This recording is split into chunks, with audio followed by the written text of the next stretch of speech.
Okay, this is the trig video. This is particularly how to solve the trig worksheet that I gave you for the handout. Please use this video to understand the material so you can watch me solve one problem of the type that you're working on, and then pause it, try the rest of them, and then check your work to make sure, or check the answer key to make sure that your work matches up with what I did. You should have read the trig notes, so you should have trig notes before you do this. I'm going to skip some things that are in the notes, just some things like what this means. The sine is the opposite over hypotenuse and all that. So you want to use this in conjunction with your trig notes. And again, also you just don't want to copy these. You want to make sure you can go ahead of me and then play the video and just make sure you got it correct. So the first part is finding the ratios, so it's writing the ratios. And what you're doing is looking from the reference angle. They give you a reference angle of A first. All three of these are A. And then we do the reference angle C. Never will the 90 degree be the reference angle. One of the acute angles needs to be the reference. So sine is opposite over hypotenuse. Cosine is adjacent over hypotenuse. And tangent is opposite over adjacent. Those words are again in the notes. So I'm going to write them up here briefly just so you can see them in case you don't remember what the side lengths are called, but please reference the notes if you are confused about what this means. So sine is equal to, sine from the angle A, we're going to start from this angle, is equal to the opposite side. Opposite of A means across from that. What's the side that's opposite that is 7 radical 3 over H, which is the hypotenuse of the triangle. That's always across from the 90 degrees. So that would be 7 radical 3 over 14. And we can reduce the whole numbers on the front end. So 7 over 14 reduces to 1. We still have the radical 3, but over 2. So 7 over 14, that part becomes 1 over 2. And you usually don't see the 1 written, so you could just write this as radical 3 over 2. They're the same thing. Okay. Cosine is the next one. So adjacent side next to the A would be the 7 over the hypotenuse, which is across from the 90. And that, of course, reduces to 1/2. And then tangent is opposite of angle A, so still referencing from angle A. Opposite of that would be 7 radical 3 over the adjacent side, which is 7. That simplifies to 1 over 1, which is just 1, so we have 1 radical 3, which is equal to radical 3. Okay, so these are my answers for the first 3 problems. To figure out the measure of the angle, you are going to use your inverse trig functions. So the -1 on the calculator, so you have these little sine of the -1, cosine of the -1, tangent of the -1. Anytime you're trying to find an angle, that's when you need to use those. So because all of these have angle A in them, I can choose any of these equations to use to figure out what angle A is. The easiest one, without having to type any radicals in, is the cosine. So I'm going to use cosine A equals 1/2. Remember, to find the angles, we switch the places of these and we raise this to the -1 power. So it's the 1/2 comes here, and then I'm solving that in the calculator and getting A. So when I do that, I do 1 divided by 2. On this calculator, I do 1 divided by 2 first, which is 0.5. And then I hit second cosine to get me the -1 part, so that's a 60-degree angle.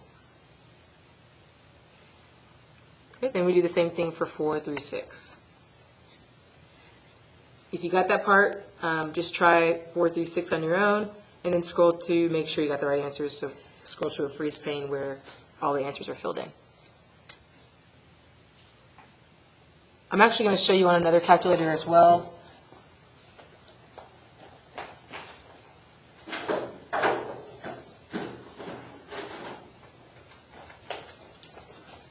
Okay, I've grabbed 2 more. Sorry for the quick interruption. I probably should just pause the video. So if you bought the one that the class, oh, this one is not going to work. Okay. Well, I'll do this one next then.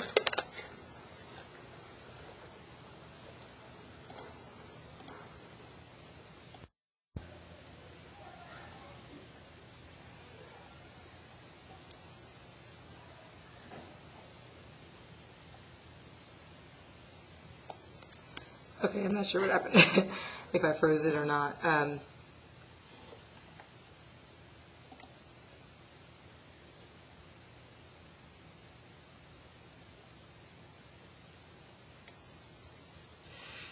Okay.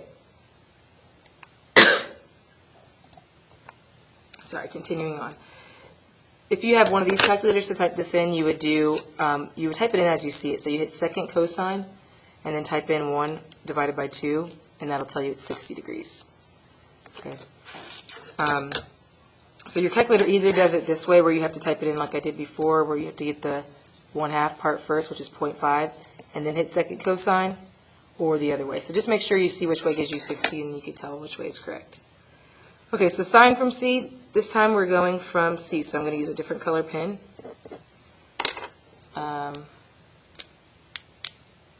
So from angle C now, this side would be my opposite, this side would be my adjacent, and this side would be my hypotenuse. So sine from C, again, sine is opposite over hypotenuse, so I would pick what's on the opposite, what has the O, over what has the H. And reduce.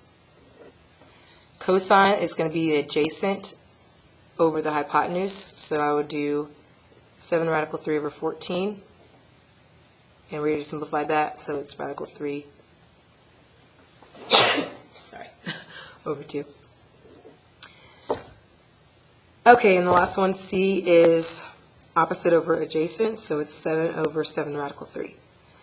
This one, the 7's reduced to 1 again, so we can write it as 1 over 1 radical 3. And we can't leave this radical on the denominator, so I would rationalize this by multiplying by radical 3 over itself. So the numerator becomes radical 3 over the denominator. It's just the square root of 9, or radical 9, which is a perfect square of 3. So my answer is the square root of 3 over 3. Because the square root of 9 times 1 is just the square root of 9, and the square root of 9 is the perfect square of 3. So then we need to do our angle. If you already know in the right triangle that this is 60 degrees, then you can use the triangle angle sum to figure out angle C. So you don't have to use the trig. The 3 triangles angles must equal 180. So if you already know this is a 60 degree angle, then you can simply do 90 plus 60, which is 150, and subtract that from 180. But we can prove that it's going to be 30 using, again, I would use the easiest one, so I would use the sine C equals 1/2. And I want to find the angle, so I invert these and make it inverse sine. So 1/2, 1 divided by 2.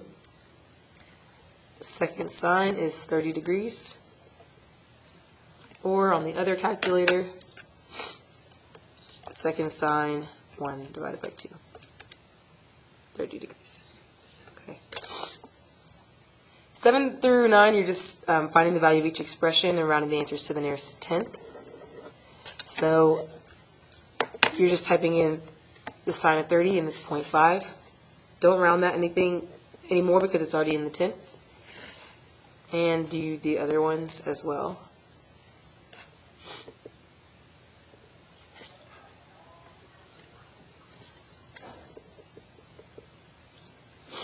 Okay, so again, you're just typing in whatever the degree is and then hitting the trig function on this calculator. On this other one, you just type in exactly like you see it.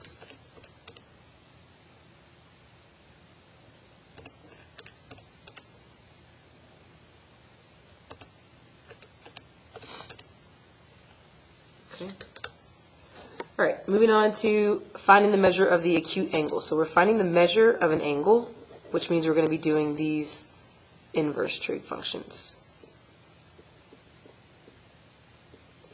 That satisfies the given equation. So the equation's already set up for us. All we have to do is invert these so that whenever we type this in the calculator, that gives us the degrees.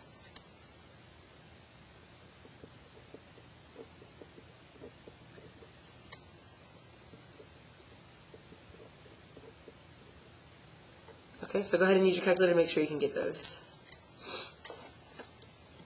On mine, I'll show you the first one is going to be the square root of 3, so I have to hit 3, and then I have to hit my square root button. Tells me the square root of 3 is this number. We don't write all that out. It's easier to write the square root of 3 and have an exact answer with only one number than having to write all of these. Then we divide it by 2, so it gives me that. And then I have to hit cosine of the negative 1, which is second cosine on my calculator, so it's 30 degrees.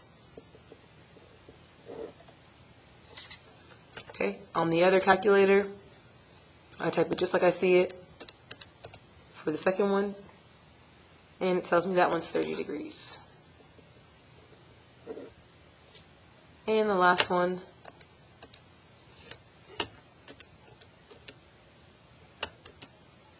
(45 degrees).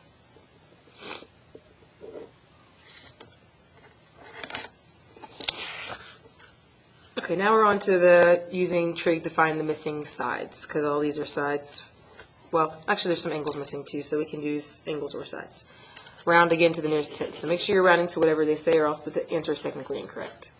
Okay, so for number 13, I want to pick a reference angle. That's step 1 from the notes, so make sure you're referencing the notes. Identify a reference angle. Step 2 would be to label the sides as opposite, hypotenuse, and adjacent. So opposite the 47 would be the y side. Opposite the 90 is always the hypotenuse, and then the last side must be adjacent, which falls between the reference angle and the 90-degree angle. Okay, so if I'm trying to find x first, I'm going to ignore y. The reason I'm doing that is because I want to find x first of all, so I don't need y.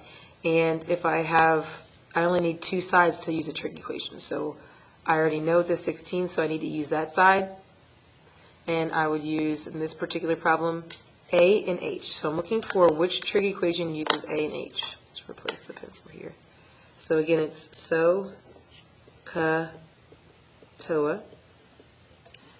And the one that has a and h in it is cosine. So I would use the cosine from the reference angle. This is the work that I want to see for this problem.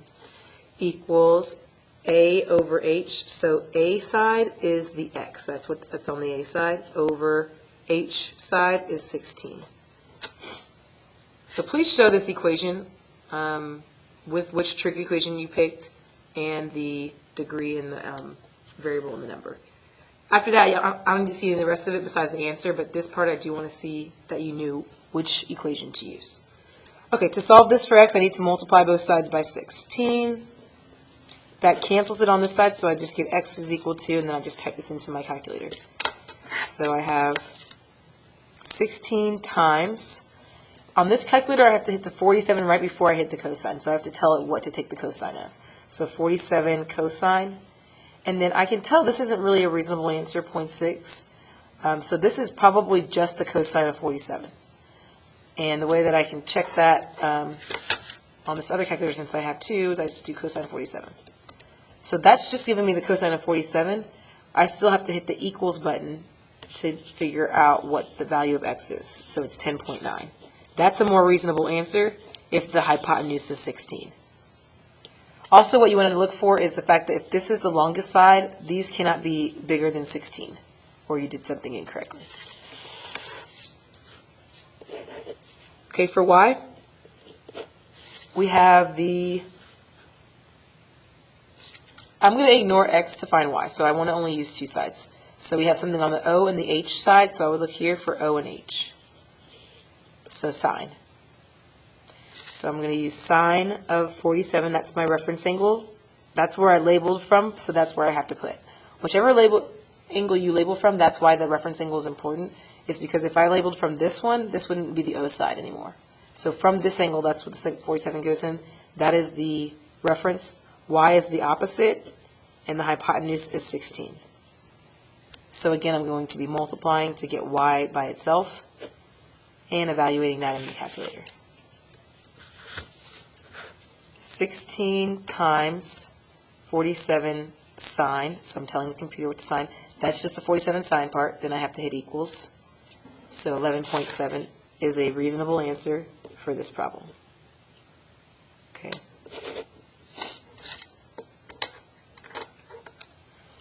All right, 14. is next. So this one we want to identify reference angle, label the sides.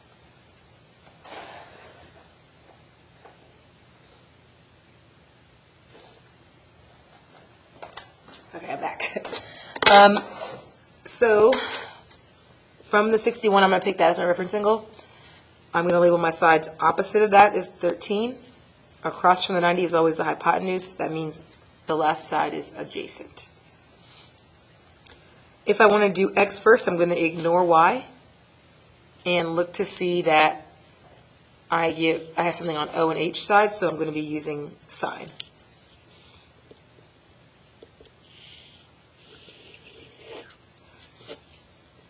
Okay, so sine from my reference angle equals whatever's on the opposite side over whatever's on the hypotenuse. So 13 on the numerator and x on the denominator. Okay, this time when we solve this, your variable is on the denominator, so you're going to have to, you can do it a couple different ways, but basically you have to solve for x, and I can make this over 1. I can put anything over 1 and I haven't changed it. When I cross multiply, these two things get multiplied together, so all I'm going to do is exchange these, because writing x over 1 equals 13 over sine 61 is the exact same cross products. These still will get multiplied, these still will get multiplied, and this is nice because this has x solved for. So I'm going to just use that, and then I can get rid of the over 1 part because x over 1 is just x, and type that into my calculator. So I have 13 divided by 61 sine equals. So x is equal to 14.9 to the nearest tenth. That is a reasonable answer because it's got to be bigger than 13. So my hypotenuse can be 14.9. Then to find y, just in case you messed x up, you can still get y right if you use the 13. So I can use O and A here and do tangent, or I could have used the x and do A and H and do cosine. But again, if I had gotten the wrong x, then now my y will be wrong for sure. But if I got the wrong x, I can still get y right if I use the 13 again. So that's one reason why it's preferable to use the number they gave you, so that you can at least get one variable right, even if you messed up calculating the other. So this is O and A, which is tangent. So for y, I'm going to use tan 61. That's still my reference angle, so I still have the same labels because my reference angle didn't change. And then from the 61, the opposite side was 13, so I put that over the adjacent side. And this is another one where I'm going to be switching the cross products. So y is equal to 13 over tangent 61. Whoops, I'm sorry. You can tell I'm not really all that familiar with doing videos. 13 divided by 61 tan equals. So y equals 7.2 to the nearest tenth, which is a reasonable size for this side. Okay, so I have x and y, and I need z. Z is just an angle, and in a right triangle, if you know in any triangle, if you know two angles, then to find the last angle, you just have to do the triangle angle sum. So 90 plus 61 plus angle z have to equal 180. Because every triangle's angles sum to 180. So when we solve that, z is equal to 151 will be this side. So when I do 180 minus 151, I get 29 degrees for z.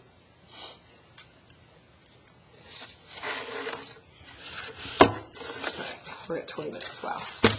Well, I am going through every single step. Most of this doesn't take you that long when you're doing it yourself, because you don't have to explain every step. Okay, number 15. There are two triangles, so it looks like a lot different problem than the previous one, but you just have to ignore one triangle for a brief second. So we can ignore this. And now it looks like the one we did on number 13.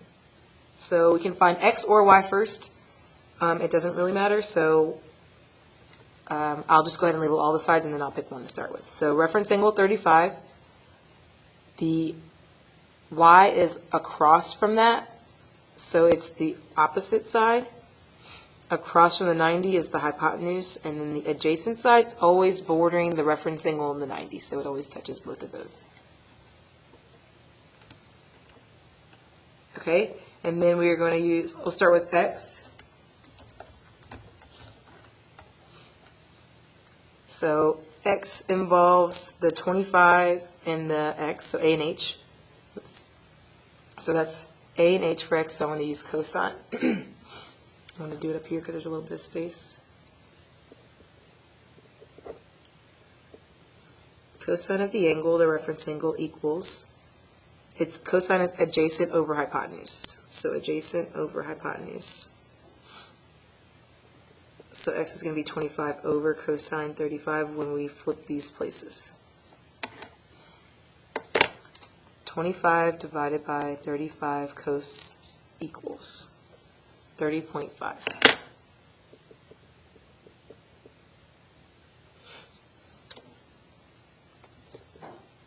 For y, I want to use 25 again in case I got x wrong. So I'm going to use O and A, which is TOA, so tangent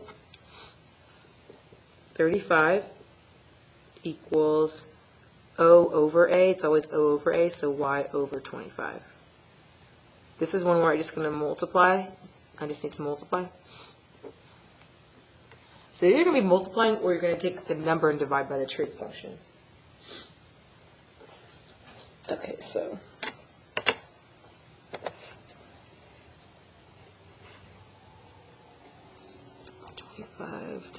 oops, 25 times 35 tan equals, so y is 17.85.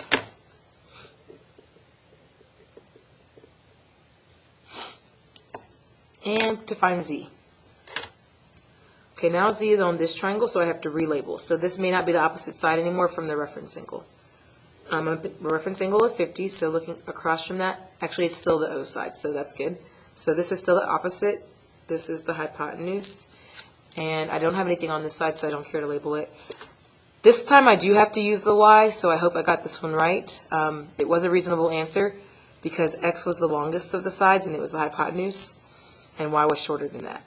Also, y was shorter than 25 because it's across from a 35-degree angle versus being across from a 55-degree angle. So it should be smaller than this side. So when I do z, I'm going to cram it right here.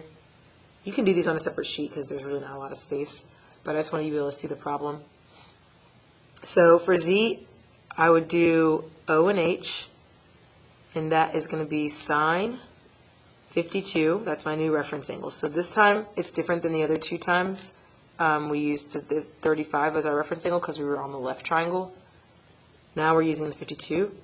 And y was 17.5, which I didn't take out of my calculator. So don't clear your calculator super fast. You may be able to use it again. Over z. So now I know z is going to be on this side. These two things switch places. And when I do this, 17.5, I have it exactly in my calculator. Actually, the exact answer is preferable, so I'm going to start with that, divided by 52 sine equals. So z is about 22.2 to the nearest tenth. Okay, and the next one is similar. So just so that I can save time and make sure I can get all the videos in, I'm going to run through this one pretty quickly, but I'm going to show all the steps. I'm just not going to talk through all of it. Okay, so 57 is my reference angle. And so I'm going to label my sides O, H, and A. If I do x first, I'm ignoring y, so it's A and H, which is cosine. So for x, I'm going to use the cosine of 57 equals A, which is x over h. So x is going to be multiplied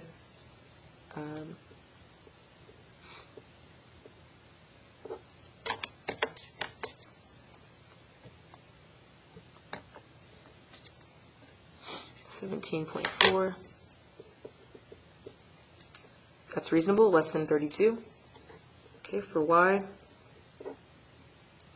ignoring x, just in case I got it wrong, O and H is sine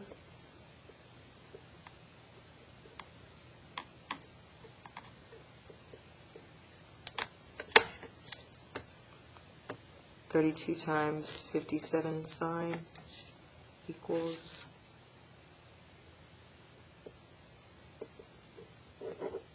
26.8.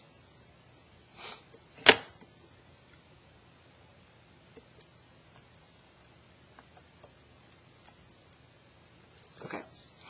Also reasonable, less than 32. Okay, to find z, I just do the triangle angle sum. So these two actually are complementary. So 57 and z have to equal 90. And that's because there's already a 90, and if you have 180 minus 90, that means there's 90 left to split between the acute angles. So the last angle is going to be 33.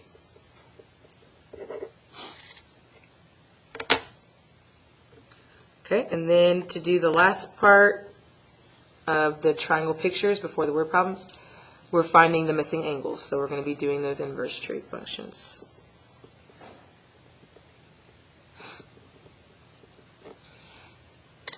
Round to the nearest degree, so the nearest whole number for these.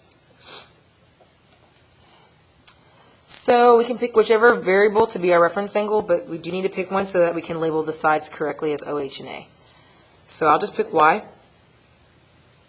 and make this opposite. That makes that opposite and this hypotenuse.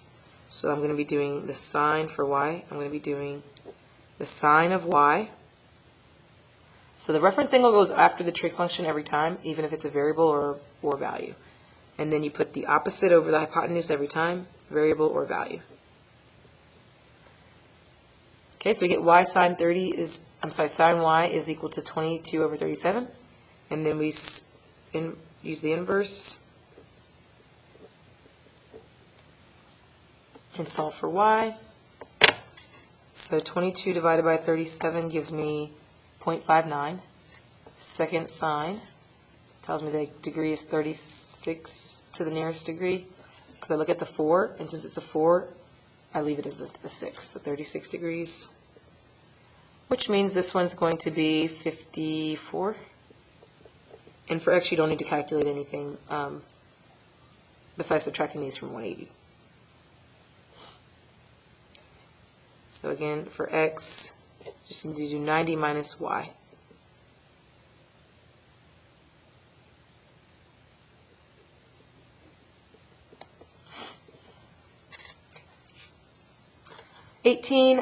I'll do x this time.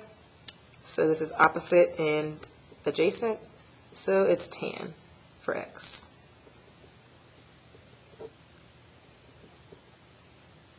Opposite over adjacent.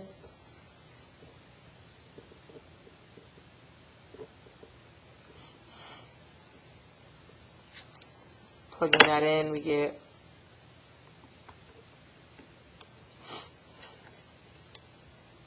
(16 degrees). Okay, that's reasonable because this number is much bigger. So when your numbers are very close together, your two legs, then these angles are very close to 40, in the 40s, close to each other. If one is a lot bigger and another side is a lot bigger, then this angle will be smaller. Okay,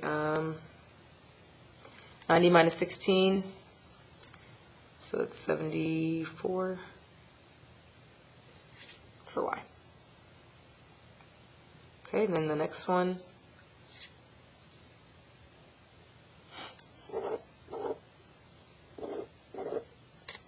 Alright, doing from x, we get nothing on the opposite side, hypotenuse, and adjacent. So we have, for x, cosine.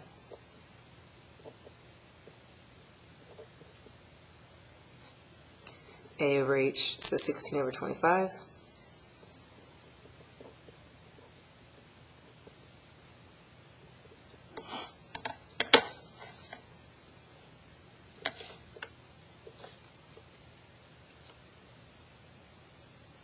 Okay, so 16 over 25 equals second cos, it's 50 degrees,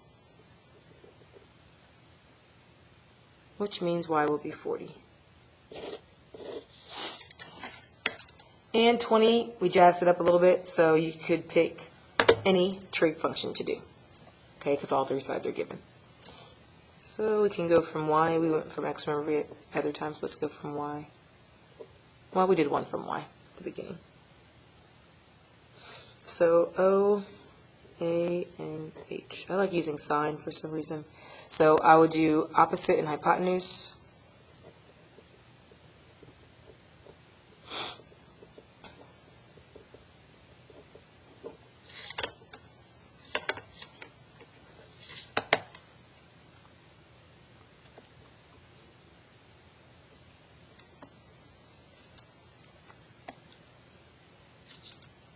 So the nearest tenth or whole degree would be 37. So this would be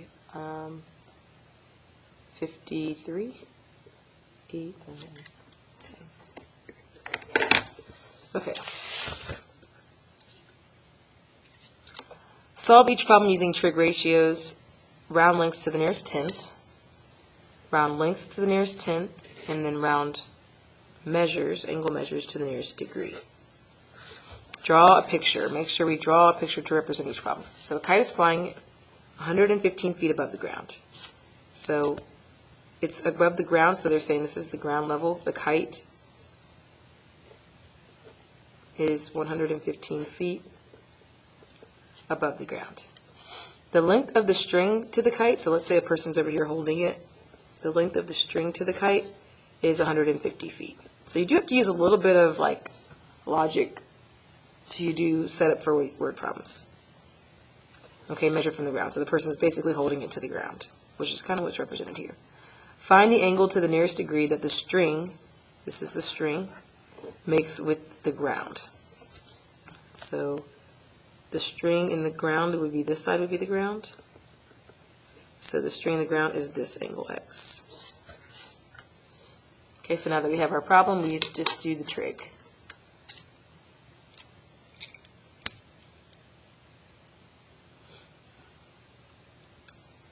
Reference angle is x, so from x, this side is across from it, so it would be the O side. My 90 would be here, because ground, the height is always a vertical line. And this would be my hypotenuse.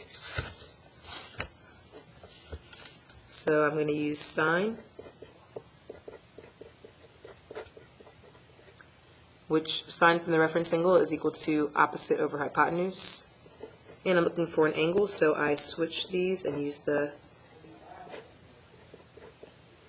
inverse.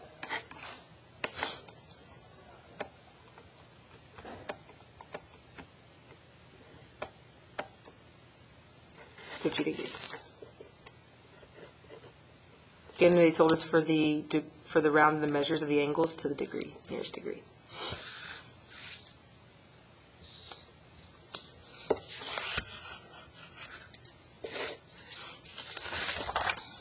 Okay, 4 more.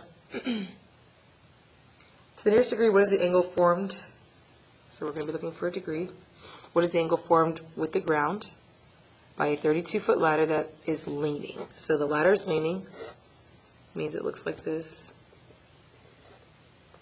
And we're looking for the angle that the ground makes with the ladder. 32-foot ladder, looking for the angle if it's leaning against the wall at a height of 28 feet. Okay, so steps again are to label or identify a reference angle. Label the side opposite that as O. Across from the 90 is the hypotenuse. So then you want to go back through and look to see which trig equation uses O and H. And its sign. O over H.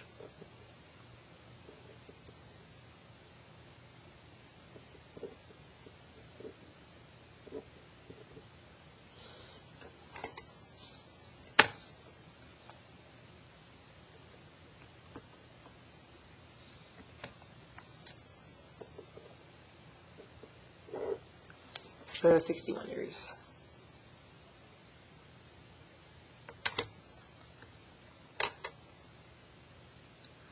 Okay, suppose the angle of elevation from a ship to the top of a lighthouse on a cliff is 6 degrees. Okay, angle of elevation, angle of depression. That part we did not talk about. Angle of elevation is if you are standing eye level, ground level, and you look up. So your eyes are basically elevating. They're going up. So this would be an angle of elevation. Angle of depression is if you're already up high. So let's say you're on a plane. I can't really draw planes, so if you're on a plane and that is your eye level, and then you look down, that's the angle of depression.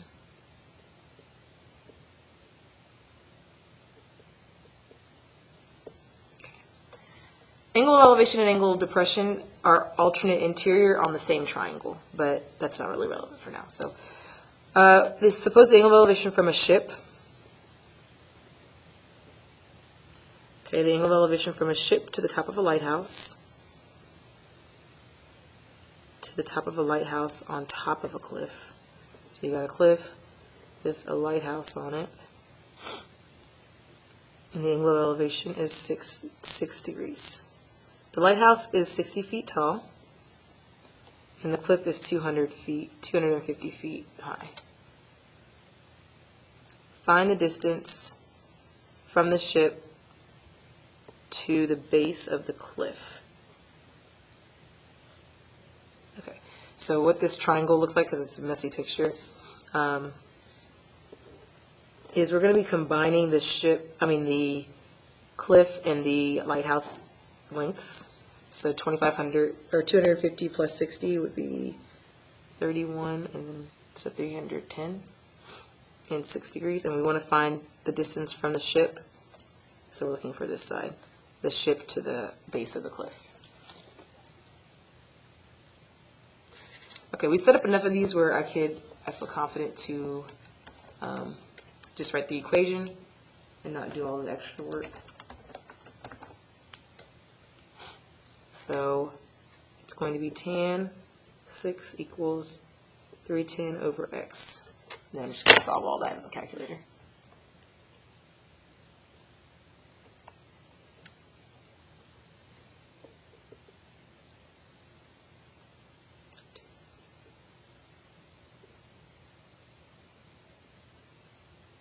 Okay, it's a length, so we're rounding to the nearest tenth. And at first this doesn't look like a reasonable answer because this is 310 feet tall, but this is super long, 2,949.5 feet.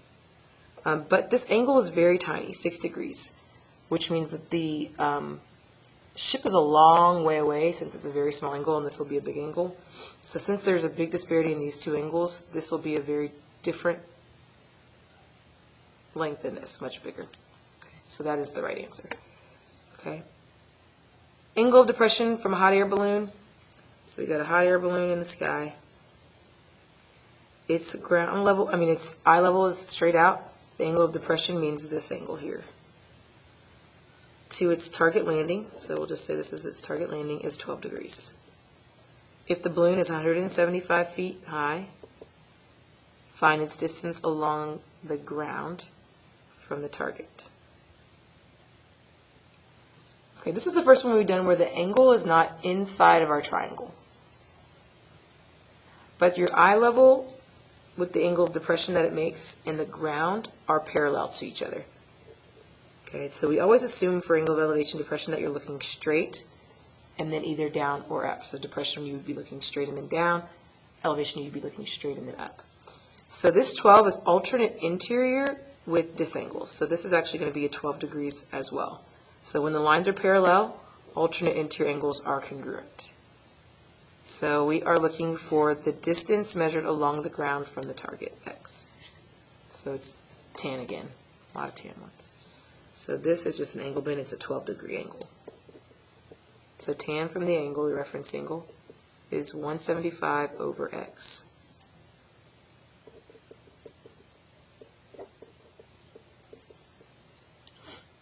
I didn't show it on the last one, but when the number is on the top, we divide.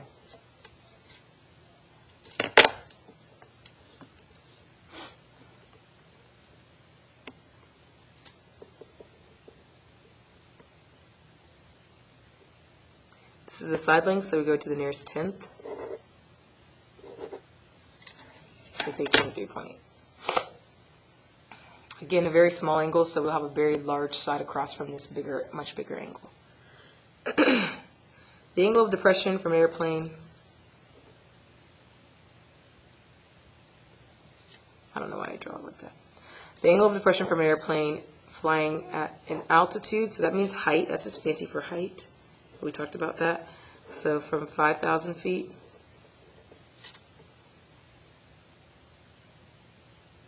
okay, the angle of depression from an airplane flying at an altitude of 5,000 feet to the closer end of the runway. So we're saying it's going to land on a runway. This is the closer end, is 9 degrees. So the angle of depression, remember, was the angle from the line of sight from the plane looking down. 9 degrees. Find the horizontal distance from airplane to the runway. So horizontal distance from plane to runway would be this. And this is alternate interior with this 9 degrees, so we're doing tan once again.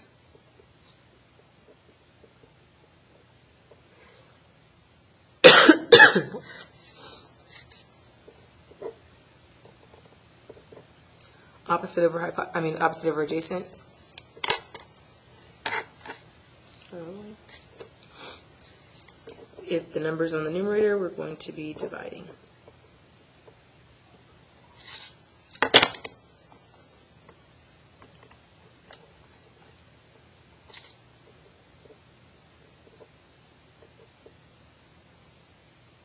It's a length, so we go to the nearest tenth.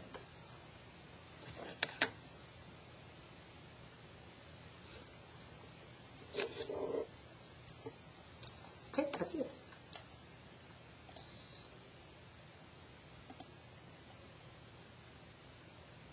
Keep doing that.